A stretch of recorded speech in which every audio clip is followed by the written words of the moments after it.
बाबा और बिक्री। गांव की कहानी। एक दफा का जिक्र है, एक छोटा सा खूबसूरत गांव था। इस गांव में एक नेक दिल बूढ़े बाबा रहते थे। बाबा के पास ज्यादा दौलत नहीं थी, मगर एक प्यारी सी सफ़ेद बिक्री थी जिसे वो बहुत मोहब्बत करते थे। बाबा सुबह सवेरे उठते, बिक्री को प्यार करते और इसे हरी हरी घास खुलाने ले जाते। बिक्री भी बाबा को पहचानती थी। जब बाबा देत ए मेरी, तो बिक्री खुशी से ममियती हुई बाबा के पास आ जाती। एक दिन बाबा बिक्री को गांव के बाहर चरा रहे थे। मौसम बहुत अच्छा था, हवा ठंडी चल रही थी और परिंदे चहचहा रहे थे। बाबा एक दरख्त के नीचे बैठ गए और कुछ देर आंख लग गई।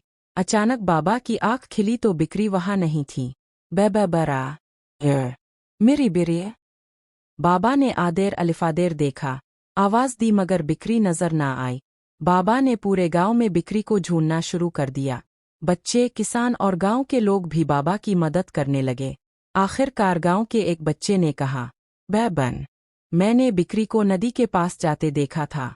बाबा फौरन नदी की तरफ गए। वहां उन्होंने देखा कि बिक्री एक गले में फंस गई है और बाहर नहीं आ पा रही।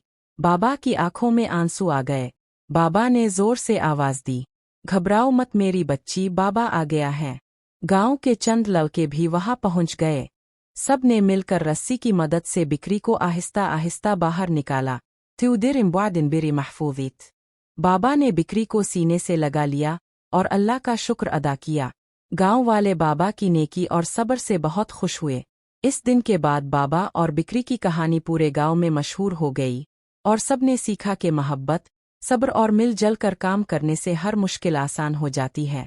नजमुनसा ताउन सबक। जानवरों से मोहब्बत करनी चाहिए। मुश्किल वक्त में एक दूसरे की मदद जरूरी है।